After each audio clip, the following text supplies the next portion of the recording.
आइए जानते हैं आज के प्रमुख अंतर्राष्ट्रीय खबरों को। पहले एक नजर हेडलाइंस पर।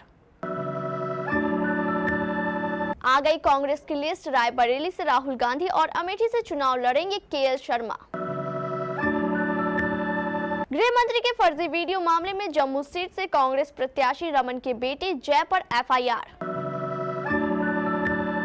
बसपा ने भदोही से फिर बदला प्रत्याशी, अब हरिशंकर चौहान उर्फ दादा को दिया टिकट।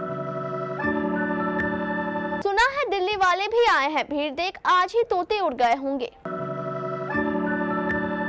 दिल्ली महिला आयोग के 52 संविदा कर्मी ही बर्खास्त, पहले आया था 223 की छुट्टी का आदेश। एस्ट्राजेनेका कोविशील्ड से जुड़ी खबरों के बीच कोवैक्सीन का बयान। अमेरिका विश्वविद्यालयों में हो रहे प्रदर्शन पर पहली बार बोले राष्ट्रपति बाइडेन। आरबीआई ने देश की सबसे बड़े एनबीएफसी को दी राहत, अब शेयर बनेगा रॉकेट। नीतीश तिवारी के रामायण में हुई इस कलाकार की एंट्री, रणबीर कपूर के साथ तस्वीर साझा कर की पुष्टि। और भुवी ने नहीं बल्कि 20 करोड़ के खिलाड़ी ने हैदराबाद को दिलाई जीत। लोकसभा चुनाव में कांग्रेस ने नामांकन के अंतिम वक्त अपने पत्ते खोल दिए हैं। पार्टी ने रायबरेली से राहुल गांधी और अमेठी से किशोरी लाल शर्मा को उम्मीदवार घोषित किया है। दोनों नामों की लिस्ट आ गई है। राहुल गांधी अब तक अमेठी से चुनाव लड़ते हैं, इस बार पार्टी ने उनकी सीट बदल दी है, जबकि केएल शर्मा पहली बार चुनावी मैदान में होंगे। शर्मा को सोनिया गांधी का करीबी माना जाता है। वह अब तक रायबरेली में सांसद प्रतिनिधि के रूप में जिम्मेदारी संभालते आए हैं। 7 चरण के आम चुनाव के 5वें फेज में 20 मई को अमेठी और रायबरेली पर मतदान होगा। ये दोनों सीटें परंपरागत रूप से गांधी नेहरू परिवार के सदस्यों के पास रही है।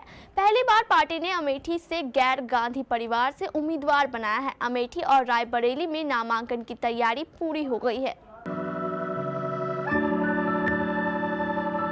केंद्रीय गृह मंत्री अमित शाह का फर्जी वीडियो सर्कुलेट करने के आरोप में जम्मू संसदीय सीट से कांग्रेस के उम्मीदवार रमन भल्ला के बेटे जयसिद्ध भल्ला पर मामला दर्ज किया गया है। जयसिद्ध भल्ला ने इस मामले पर गिरफ्तारी से बचने के लिए अदालत से अग्रिम जमानत हासिल कर ली है। भाजपा के एक वकील की ओर से शाह का फर्जी वीडियो फैलाने की शिकायत त्रिकुटा नगर थाने में दी गई थी। पुलिस ने इसके आधार पर जयसिद्ध भल्ला के अलावा एक अन्य युवक के खिलाफ आईपीसी की धारा 153A के तहत मामला दर्ज कर लिया है। मामला दर्ज होते ही जय ने अदालत में अग्रिम जमानत की अर्जी दी।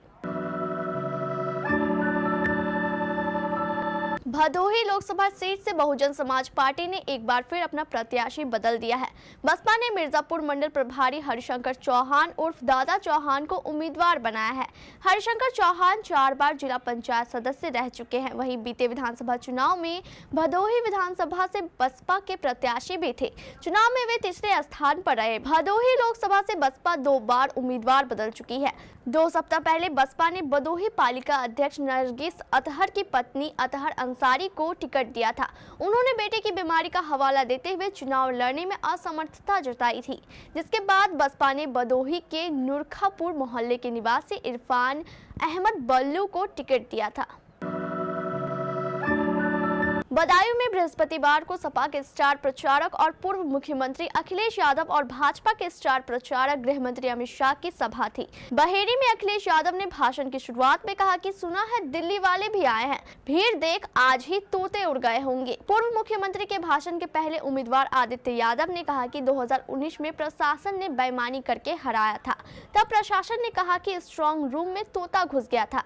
अब की बार इतना वोट दीजिए कि इनके ही तोते उड़ जाए। सपा के राष्ट्रीय महासचिव शिवपाल सिंह यादव ने कहा कि ये भाजपा षड्यंत्रकारी और छलावा करने वाली पार्टी है। इस बार स्ट्रांग रूम में तोते घुसेंगे नहीं, अगर गलती से घुस भी गया तो बाहर नहीं निकल पाएगा। यह चुनौती और प्रतिष्ठा का चुनाव है, मतदाता चुनौतियों का मुंह तोड़ जवाब देंगे। दिल्ली सरकार के महिला एवं बाल विकास WCD विभाग ने दिल्ली महिला आयोग DCW के 52 संविदा कर्मियों को बर्खास्त कर दिया है। पहले 223 संविदा कर्मियों को हटाने का आदेश दिया गया था। विभाग के मुताबिक इन सभी की नियुक्तियां गैर कानूनी ढंग से की गई थी। यह कार्रवाई जून 2017 में एक समिति की रिपोर्ट के आधार पर LGVK सक्सेना की सिफारिश पर की गई है। 29 अप्रैल के आदेश में कहा गया था कि विभाग ने 223 संविदा कर्मचारियों की सेवाएं समाप्त कर दी है, पर बृहस्पतिवार को बयान जारी कर बताया गया कि 52 संविदा कर्मी ही बर्खास्त किए गए हैं। एस्ट्राजेनेका और कोविशील्ड जैसी कोरोना वैक्सीन के कथित साइड इफेक्ट से जुड़ी खबरों के बीच हैदराबाद की टीका डेवलप करने वाली एक अन्य कंपनी भारत बायोटेक ने बयान जारी किया। कोवैक्सीन डेवलप करने वाली कंपनी भारत बायोटेक ने कहा कि उनके लिए नागरिकों की सुरक्षा सर्वोपरि है। भारत बायोटेक ने कहा कि टीके से जुड़ी सभी आशंकाओं को खत्म करने और वैक्सीन के सुरक्षित इस्तेमाल को सुनिश्चित करने के हर संभव प्रयास किए जाते हैं। भारत बायोटेक के मुताबिक टीके के दुष्प्रभावों की खबरों के बीच टीका विकसित करते समय उनका एकमात्र फोकस सुरक्षा पर ध्यान केंद्रित करना रहा। कोवैक्सीन भारत सरकार की इकाई ICMR के साथ मिलकर विकसित की गई एकमात्र वैक्सीन है। अमेरिकी विश्वविद्यालयों में पिछले कई दिनों से फिलिस्तीन के समर्थन और गाजा में इजराइल की कार्रवाई के खिलाफ हो रहे प्रदर्शनों पर पहली बार अमेरिकी राष्ट्रपति जो बाइडेन की प्रतिक्रिया आई है। बाइडेन ने कहा कि प्रदर्शनकारियों को बोलने की आजादी का अधिकार है, लेकिन कानून का सम्मान करना होगा। बाइडेन ने विरोध प्रदर्शन के तरीके की निंदा की और कहा कि प्रदर्शनकारियों ने कानून की धज्जियां उड़ाई है। उन्होंने कहा शांतिपूर्ण प्रदर्शनों को समर्थन मिल सकता है, हिंसक प्रदर्शनों को नहीं। जब तक हिंसा होती है तो ये कानून के दायरे के बाहर चली जाती है। संपत्तियों को नुकसान पहुंचाना कहीं से भी शांतिपूर्ण प्रदर्शन के दायरे में नहीं आता। भारतीय रिजर्व बैंक ने देश की सबसे बड़ी NBFC बजाज फाइनेंस पर ई-कॉम और इंस्टा EMI कार्ड के माध्यम से कर्ज की मंजूरी और वितरण पर लगी पाबंदी हटा दी है। केंद्रीय बैंक ने पिछले साल नवंबर में बजाज फाइनेंस को अपने 2 कर्ज उत्पादों ई-कॉम और इंस्टा EMI कार्ड के तहत ऋण की मंजूरी और वितरण को रोकने का निर्देश दिया था। यह प्रतिबंध डिजिटल ऋण दिशा निर्देशों के मौजूदा प्रावधानों का पालन नहीं करने के कारण लगाया गया था। इस कारण चौथी तिमाही में कंपनी का प्रॉफिट 4% गिरा था। साथ ही इन पाबंदी के बाद से कंपनी का शेयर भी 5% गिर चुका है। बजाज फाइनेंस ने कहा कि वह अब EMI कार्ड जारी करने सहित दोनों व्यावसायिक क्षेत्रों में कर्ज की मंजूरी और वितरण फिर से शुरू करेगी।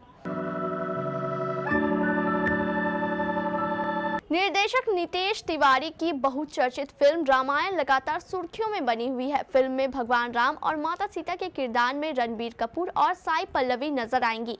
मीडिया रिपोर्ट्स के मुताबिक फिल्म की शूटिंग शुरू हो चुकी है। हालांकि ये किसी को नहीं पता है कि फिल्म की शूटिंग कहां पर हो रही है। सोशल मीडिया पर राम सीता के रूप में रणबीर और साई की कई तस्वीरें भी सामने आ चुकी है। हाल ही में फिल्म से जुड़े एक और कलाकार ने रणबीर के साथ अपनी तस्वीर साझा कर इस बात की पुष्टि की है कि वह रामायण का हिस्सा होंगे।